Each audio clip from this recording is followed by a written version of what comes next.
Hello and welcome to Rappler Talk Entertainment. My name is Amanda Lago.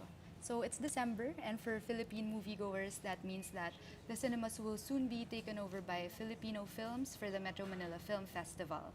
And we have 8 films competing this year. We have the usual blockbuster comedy, we have a Korean movie remake, and of course we have the historical drama Culion.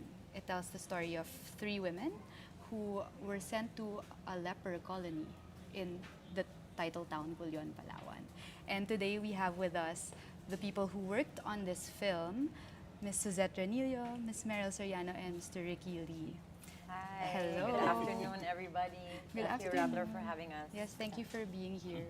So, let's talk about Culion. Na-mention ko nga kanina, it's about 3 women who were sent to Culion, Palawan, which was the leper colony in the 1900s. 37. Yeah, the early 20th century. Yes. So, can you tell me more about the film? Like, to begin with lang. Sir Ricky. Tingin lang ko. Akala ko sila. The writers. Akala ko ladies first. So, Sir Ricky, how did you come up with the idea for this? Tinawagan ako ni Peter Singh at ni Chili, yung wife niya. Sila yung producers. Tinawagan nila ako, nag-meeting kami, and then sinabi nila na meron kami magandang project. Then kunento nila kung paano sa Culion, bumisita sila sa museum doon. And nakakailang steps pa lang sila, umiiyak na sila. And so tuloy-tuloy na yung pag-iyak nila habang naglilibot sila doon sa museum. And so, ayun, nung kwento nila sa akin yung mga nakita nila doon sa museum, actually, konti pa lang na pagkukwento nila, nadala na ako eh. Oo nga, maganda tong mga istoryang ito. And dapat itong marinig. And ang lakas ng conviction nilang mag-asawa na dapat itong marinig, dapat natin gawin ito. Ayun, so nadala ako na. Sige, let's do it. So, bumisita din ba kayo dun sa museum? Yes. Yes. Yeah, we had the chance to do Yeah. that, so we're very... Almost. What was it like when you were reading yung, going through it, and naiyak din ba kayo? Oo. Every step? Naiyak din ako. Kasi there's one room na nakalista lahat ng names of the patients. And so, and also, syempre yung setup, it's very... You know, and before going there, we've already had materials to read. We've read the script, and then to be able to see the tactility of everything, na makita mo yung photos, and then yung mga medical instruments na ginamit, and then of course meron din silang visual aid on how, you know, like they tried to cure the Hansen's disease. So parang it was really heartbreaking to see all that. Pero masaya nga nila eh. Parang na-preserve nila. Yeah. Ang daming pictures, ang daming artifacts, ang daming Gadgets. nandun, gadgets. Na-preserve Ginamit. nila. Wow, and parang hindi masyadong kilala tong museum na to. Like, as a, in Palawan, which is a Yeah. tourist destination, di ba? Parang, it's one place to visit siguro. Yes, definitely. Yeah, so how did you, Meryl and Suzette, how did you come to be a part of the film? Like, nabasa niyo ba yung script nung una? Go, Tita Suzette. I was invited by, excuse me, I was invited by Shandy to be part of the film.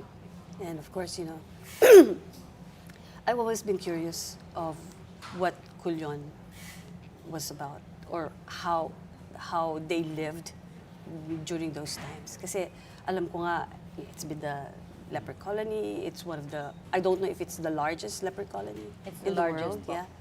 And I've always been curious how they lived there. And ano yung struggles, ano yung plight ng bawat patient. So when I was invited to be part of it, I was really excited. And hopefully, you know, we will be able to break the stigma na naiwan doon. Yeah. Make a difference. Yeah. Yeah. Nang inimbita siya ni Shandy, tinext ako ni Shandy na ilagay natin si Suzette. Sabi ko, yeah, oo, kasi I worked with her sa Lucia. And sabi ko, she's Yes. very good. Eh, bihira ko siya napapanood. So, nilakyan ko yung role. Hinabaan Ay, wow. namin yung original na role, nakatiting lang halos na support. Ginawa na namin full length. Naging parang moral, Compass. yeah, sa kampa siya dun sa buong pelikula. Kasi siya lang yung May sano, siya lang yung walang sakit Walang sakit. amongst all these mga may sakit sa hospital. Parang yung role ko was parang I was the head of the volunteers who Right. who took care of them, who gave strength to all the patients. Okay. How about you, Mary? Ano din, in-approach din ako ng producer namin si Shandy. Nung una, I've been hearing about this film already. So sabi ko talaga sana masama ako. Kasi of course, I would really want to work with Sir Ricky because also nag-workshop ako sa kanya sa Batch 19. And that was the time after the workshop na naririnig ko na nga yung project. So I was really excited nung I was asked to, read the script. So, upon reading the script, syempre, ang initial reaction ko ay, syempre si Sir Ricky to, gusto ko itong gawin. Yan yung mga una kong Talaga. But, but reading the script and the story has really moved me. And so, more so, nas naging interested ako in doing it and accepting Yeah. the role. But leprosy, it's a film about leprosy. It's Yes. not exactly the most glamorous topic. So what was it that drew you to the story? I think for me, personally, I'm really proud that it's not a vanity film, that it's about a place in the Philippines, a story of a place and the people. And I think that's very powerful enough for me to be attracted to doing this film. It's a story about the struggles and it's a story about the Philippines and the people. Kaya parang mas nakaka-relate ka kasi it also, even if it's a story from the past, it's also still happening now, present day. So parang it's malakas yung boses ng pelikula. Okay po. Kasi we don't want to call it leprosy now. It's more of Hansen's disease kasi very very sensitive yung mga victims. So yun yung politically correct term. Politically correct. I Hansen's cannot disease. basically say it there kasi for them, they're considered patients and then it's the politically correct term is Hansen's disease, mga Hansenites. Okay. So, it's been, I've heard about the disease every tagal na, Yeah. di ba? So it's been, it really drew my curiosity kung paano sila nabuhay. Kasi mga outcast sila, Yeah. di ba? Parang lahat ng tao natatakot sa mga patients. So, very, very, now that the film has been made, I hope that we will be able to open the eyes of the public na yung paghihirap nila. And thank God na nagkaroon na ng cure for this disease. Okay. It's set in the 1940s, Yes. 1941, when there was no cure yet for Yeah. leprosy. So, pag nalaman nila may sakit ka, literally kukulong ka nila dun sa Culion. And you never see your loved ones ever again. So, ito yung buhay nila doon. Ako, while writing the script, I realized na parang ang tinatrack ko yung very difficult journey nitong mga taong ito who are starting to learn to love themselves, which is very difficult. Kasi sa baba ng tingin sa'yo ng ibang mga tao, bumababa rin yung tingin mo sa sarili mo. And so, inevitably, you start hating yourself or looking down sa sarili mo, condemning yourself. So it was a very long journey towards learning to love themselves so that eventually they will learn to love others. And yun yung tinakbuhan ng most of the characters. Yes. Learning how to love themselves and eventually learning to love others until they form a community in the end. A community of love and hope. Ang ganda. Yeah. Cast them out. We made sure na hindi siya very clinical Yes, yes. sa treatment ng pelikula. Mas pinuntahan namin yung Character-driven, the human struggles yes sa po. characters. Yes, yeah. But how did you prepare for the roles? Para hindi siya, kasi, di ba, for telling the story of people who are outcasts, it's so easy to, siguro, romanticize or idealize their situation. So how did you prepare for your roles in the film? Of course, immersion will help a lot to be part of them. And then, like for me naman, ang role ko is I'm not a patient. Pero uh, how yung relationship with the victims, that's what I wanted to learn. Sino itong mga volunteers na to? And how did the volunteers treat all those patients na may disease? Did they live separately from them? Or did they live all together? So you have to do some research. Kaya museum was very helpful Yeah, when we went that's there. true. It gave a lot. It educated us, especially the actors. Also, we're very blessed na maraming patients na nakausap namin. Yung stories nila really sort of was imminent for the preparation. Kasi, di ba, to hear their stories, kung ano yung pinagdaanan nila, and to see them happy. I think that's a very, very critical part na, alam mo yun, kasi you're very careful eh. You know, meeting them, you don't wanna offend them or anything. But they're very happy. They're very, you know, acceptable. Kumbaga, yung acceptance sila sa amin is talagang nandun. So, I think they also, yung mga producers namin, sila Shandy, really made sure that beforehand, they were able to really, you know, engage to the community na yung present time.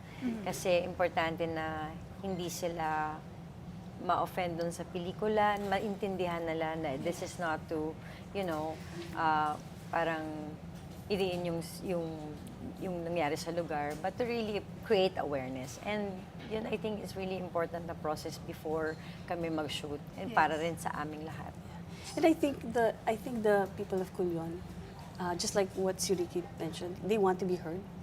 They want their story to be told so that people can understand what's going on within themselves. Pero I think eventually dumating yung time na we don't anymore talk about them as the other. Yeah. Kundi they're just like us. Yeah. Yung pains nila, yung character ni Meryl, ni Suzette, ni Isa, they're just like all our pains. Nagkataon lang na iba yung sakit nila. Sa maybe sakit natin. Yes. So, sa ngayon, inevitably kasi we talk about them as the other. Sila ito, rather than tayo eh.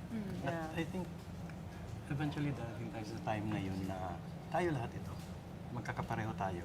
Maski sila, hindi na sila other. And we're hoping na the film can help a lot para mapabilis yung pagdating nila ng yun. So you met patients with Hansen's disease. What was it like? Like what did you learn na bago sa kanila that you didn't know before about this condition?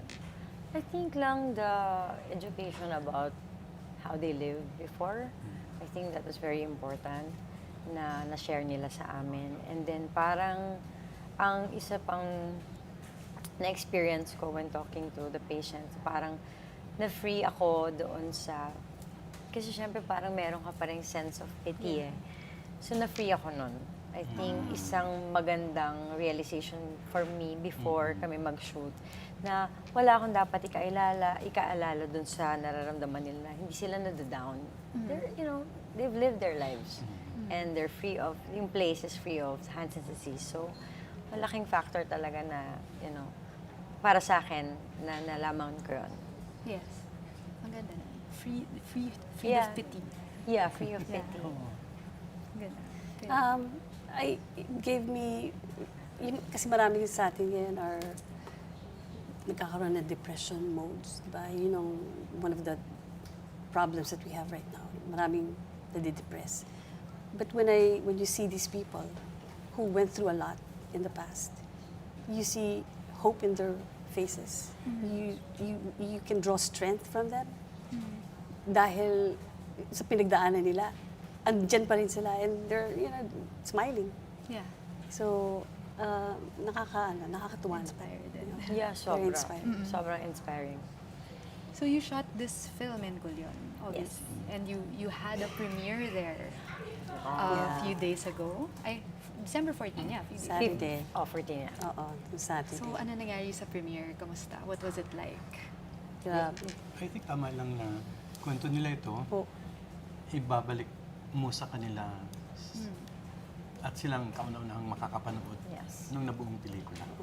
So the producers made sure na maski nasa loob lang ng simbahan, Ganda. wala silang sinihan sa Culion. Yes. At Wala. yung circumstances ng panonood, ang init-init, Oo. yung speakers, hindi siya Speakers, Dolby mahina. or what, and then yung screen, although Maliit LED, lang. nilagay lang doon, but even if ganun yung circumstances, sila ito Oo. kanila Yeah. ito. Para sa kanila talaga yung pelikula eh. Oo. And they were talagang watching and Yeah. listening. Baka naiiyak talaga sila. Na-pressure ba kayo na sila yung unang makakapanood nito? Hindi naman siguro pressure. I think it was just a beautiful homecoming. Oo. Tsaka maganda naman yung film. It felt Matutuwa good sila. nga eh. Yeah. We were able to, sa limited nating kakayanan, we were able to do it. So, Ano yung feedback nila? Like, yung reactions, like you saw na may mga naiiyak. Like, ano yung mga, like the general feedback? from Actually, the- hindi lang sila naiyak, pati kami. Ako, naiyak ako. Sabi nila, towards the end, ako umpisa pa lang, naiyak na ako. Kasi nakita mo yung bawat pasyente, yung iniwan sila ng mga pamilya, naiwan nila yung mga pamilya. So, I was emotional. Yeah. I think para sa akin din, isa sa mga highlights nung premiere namin doon is yung natapos na yung pelikula and they were saying thank you. I think yun yung pinaka, sa akin, powerful. Yun na yung award. Yeah, Oh, definitely. Yun na yung Definitely. pinaka-award. Exactly. Culion, so yun nga, you went there, you had the premiere there. It's in Palawan, but which is like a tourist hotspot. Yes. Pero hindi siya masyadong kilala as a tourist destination kasi nga, siguro dahil amount of time. Parang nag-swimming kayo nung isa. Hindi po ako nakapag-swimming. Sila Uwi- Isa yata nag-swimming Opo. doon sa ano. Ay, hindi, nag-swimming kami sa mismo Culion. Meron kaming day off na lahat kami, crew, staff, production, nag-swimming kami. Tapos parang, ang saya. Kasi syempre, parang naging partner rin kami ng Culion kasi we were there for 15 days. And we were there shooting, and At nag-swimming kayo na hindi ito yung fancy resort. yeah, ha? as in, Oh. may daungan. Dagat doon sa Culion mismo. Hindi siya yung pang-tourist na lugar. Hindi. But they were all there enjoying Ang saya. the water. Yeah. Madami na ba tourists dun yun at this point? I think marami ng tourists, pero mostly foreigners. And I think we want to really cater to the Filipinos more than, I mean, of course, it helps tourism, but syempre gusto rin namin talaga na makapunta yung mga Pilipino doon kasi it's really part of our history. It's not a destination yet, pero may mga maliliit na island na parang yung Mas nakita madalas namin. sa Coron. Opo. Nandun Coron, yung mga El Nido, resorts. yan. I mean, it's still part of Palawan, and Palawan is a beautiful province. Yeah. Yeah. Ganda ng tubig ng Palawan. So hanggang sa Culion maganda yung tubig. Ay, Yeah. Oo. Oh, yeah. At saka na-renovate, in-upgrade yung museum. Ay, Kaya ganda parang na ngayon. mas excited kami na after the film, pagpunta nila doon, mas meron silang makikita na talagang matuturuan sila about the place. Taking yung updated na museum. Interactive, may mga video, may... Wow. Basta very At ang ganda Very ng modern. hospital. Yeah. Isa sa mga nakita ko, ang ganda ng hospital nila. Yeah. Parang hidden gem lang. Yeah. Palawan tungkol yun. Hidden gem talaga. So kailan kayo babalik? Bukas. Oh, Sana. Oo nga eh. Dami pa natin promo dito sa Dami set. pa. Dami pa. Hindi na Yes. siya pupunta, nasa Culion na siya. Gusto namin bumalik. Gusto namin. Mas matagal kasi it was so short-lived. Yeah. So parang we wanna go there na parang walang gagawin promo. Yeah. Yung talagang pupunta To enjoy lang. it. Yeah. So yung Culion, it's competing in MMFF. Culion the movie, not the Yes. place. I just want to know how it came to compete in MMFF. Kasi 2 years in the making na siya, di ba? So from the start ba, the idea was to enter it sa Metro Manila Film Festival? Every now and then, nabibring up yun na sali tayo sa MMFF. Kasi hindi naman natin madi-deny isang malaking oportunidad for a film to find an audience would be to join the MMFF.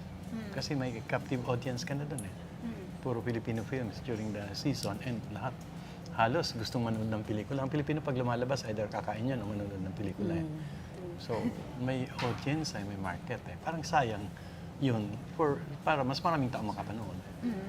So, yeah, that was considered. early on.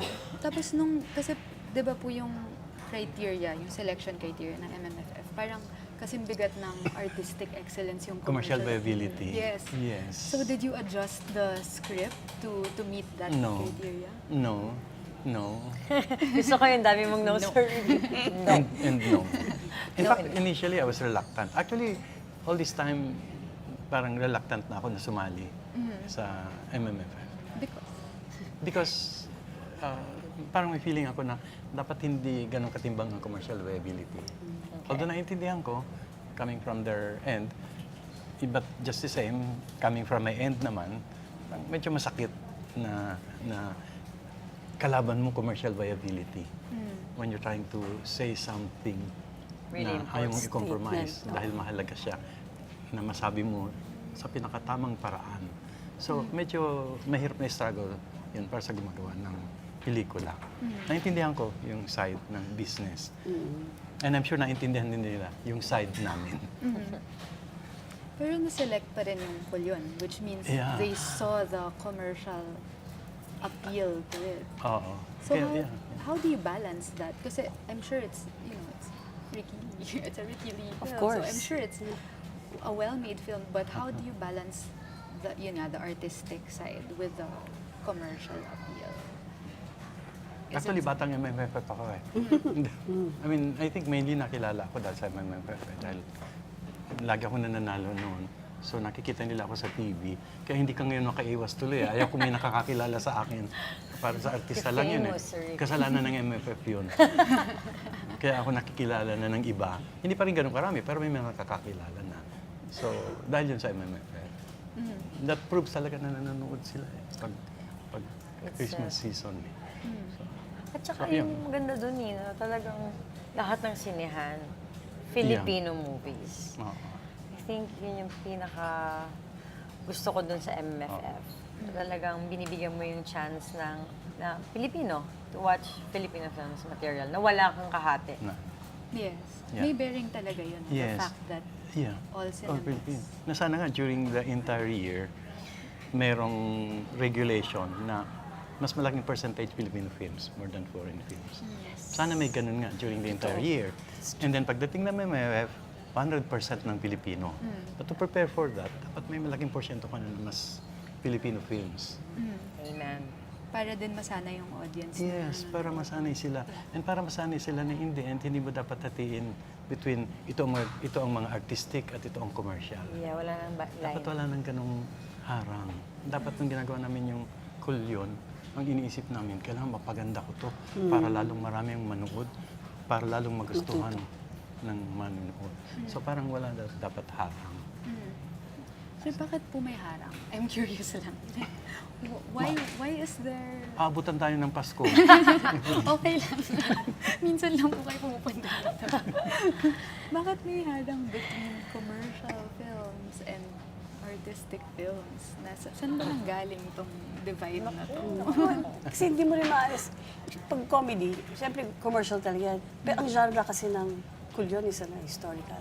It's, it tells about the story of the plights of the patients dito sa Pilipinas. So, magiging serious film talaga. Yeah. Actually sa akin, simple lang eh. Maraming pagkain na hindi ako sanay dati eh. Ayaw ko eh. Kasi, well, wala sa akin yung resources para matikman ko sila. So, hindi ako sanay sa kanila. But eventually, nagkaroon ako ng resources na makain ko yung ganong klaseng mga pagkain at na-realize kong nutritious sila. Hindi lang ako sanay. Then I started appreciating them. And so I started looking for them. Parang ganun din sa pelikula eh. Sinanay natin sila sa mga pelikula na tinatawag nating magagaang ito, entertaining ito, commercial ito, No-brainer. ito mabibigat ito, mahirapan kayo rito. But iba-ibang klase ang pagkain eh. May pagkain na kailangan mong mas nguyain, may pagkain na pwedeng mag-slide down your throat lang, may pagkain magme-melt lang in your mouth. I mean, we should be open to all kinds ng pagkain so long as they're all nutritious. Yeah. So, ganun din. Ganda. So, I think ganun din sa pelikula. dapat maging open tayo sa lahat ng ito. So that dumating yung point na hindi natin sasabing, ang bigat nito, hindi ko muna ito papanoorin dahil Pasko. Ito magaang ito muna papanoorin ko. Hindi. Varied ang mga tao, varied ang needs nila, varied din dapat yung pelikula. There should be room for all these films, lalo na kung magaganda sila.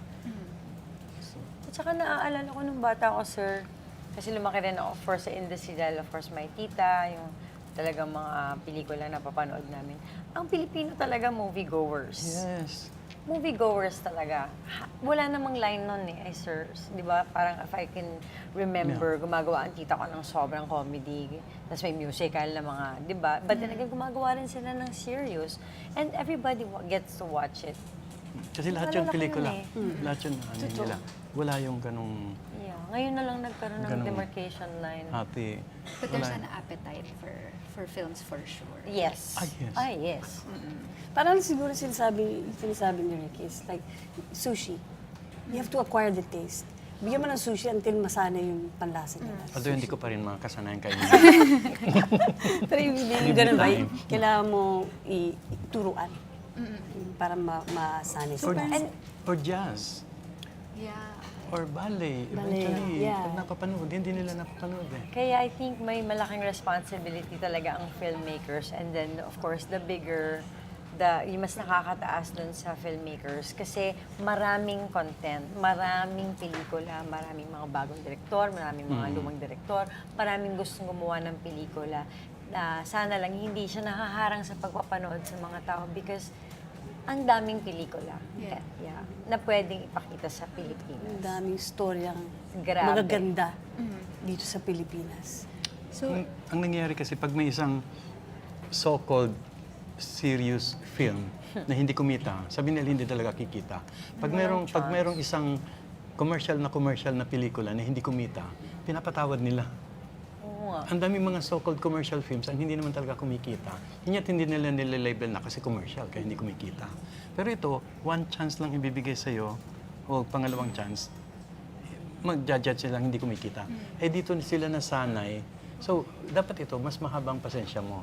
Talagang hindi yan kikita sa simula at hindi kita sa simula. parang mas mataas pa yung pressure Hindi sa... kakainin yung sushi ngayon and then yung ano, until eventually, matutunang kainin. So, dapat mas may patience tayo dito. Yes. Yeah. So, educating the viewers. Yeah, and I think parang growing up na nasa independent film cinema, I think talagang nahihirapan kami magpakita sa yung cinema release. Kasi hindi talaga kinakagat ng mas malaking power na walang chance. Kasi kung hindi blockbuster yung mga artista, malaking factor din yun eh. Yeah. And kagaya ng mga pelikulang nagawa ko from the past, parang di kami magkaroon ng commercial release kasi alam nila na Hindi ano. yung return. Eh, dapat hindi natin iniisip yun eh. Dapat ang focus natin is to really show.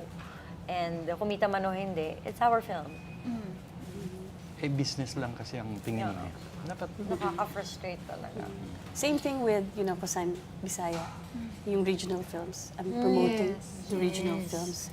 It's the legacy of my mom and I want to continue that. And it's, it's a Filipino rin mga Bisaya. So, ganun rin ang struggle. Yeah. Hindi nabibigyan ng theatrical time, exposure. So, how do you deal with that? Like, I'm curious. Just keep on doing Visayan films until they get used to it. Oo nga, ang Pero hirap saan nga galing yan. ang budget? Saan galing ang support? Meron namang mga nagsusupport. Nalulungkot na ako, Thank Pasko. God. well, hopefully, darating yung support from the government, Yes. from private sectors, Yeah. from colleagues and other friends. Maganda sana ma-subsidize talaga ng government. On your wish list this Christmas. Oh my God. Ito. Every Christmas. So, well, I guess inspiring din yung struggle, in the same way that the struggle of the women in Culion, the film, is Oo. also somehow inspiring. Ibalik natin dun sa movie. Yeah. Yes. So, Yes. it's competing in MNFF against 7 other films.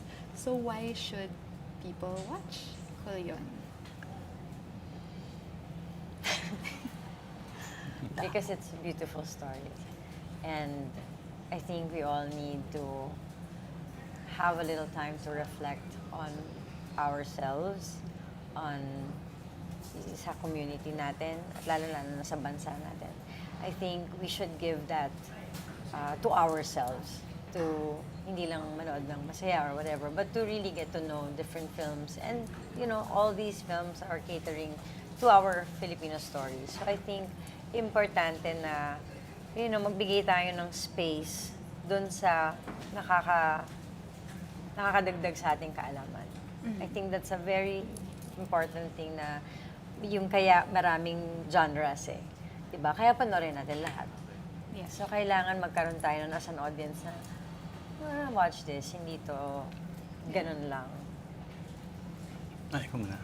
Sige. Ang hirap ng question eh. It's a story of our kababayans, mga paghihirap ng ating mga kababayans in the past. So, you will get your money's worth dito sa pelikulang Culion. And hindi porke katabi ko si Ricky. It's a Ricky Lee film. You will not question Yes. his work. Yeah. So, I would like to invite everybody to please watch it kasi maganda yung pelikula. Tutuwa kayo. Ako naman, people might say, bakit kami manonood ng isang pelikula na considered mabigat o malungkot ay Paskong-Pasko? Baka nakakalimutan natin na ang Pasko hindi naman mainly about magsaya tayo at mag-entertainan tayo at magkatuwaan tayo. I mean, birth ni Jesus Christ, it's a story of pain and danger and all the injustices. Kaya nga siya, alam mo, isinilang and hope. And that's Culion. And it's a story of every Filipino. Hindi mo pwedeng sabihin kwento lang na masaya. Hindi siya kumpletong buhay. At hindi siya ang kwento ni Jesus na pinanganak ngayong season. Dapat siya kwentong may sakit at may lungkot at may danger at may hope at may tuwa at may resilience. May pagmamahal rin. At may pagmamahalan sa lahat. We're trying na maikwento yan dun sa pelikula. And you'll find hope in that. There's, yun eh. I'm sure. Parang, yung ano pa lang, logline pa lang eh, parang inspiring na. So, Thank you. I hope it's a success. Thank you. Yeah, thank you. When is it coming out? Of December. course, Culion is out in cinemas on Christmas Day. Yay. So we're inviting everybody to take the time to bring your family to, you know, get to know our film and get to know other films as well. So we have 8 films. And of course, unahin niyo yung Culion. Unahin nyo na, para tapos na. Oo. Pero panoorin nyo lahat. Panoorin niyo lahat. Sana Sabi kayang nga panoorin lahat. Pero kung isa lang, Culion. Unahin niya din Culion. oo, kasi alphabetically, Ganun na lang alphabetical order. Alphabetical order. Pero sabi nyo nga, diba, once a year na nga lang tayo nag-Filipino Yes. film. I know. sa panoorin na natin Might yung as 8. well Oo.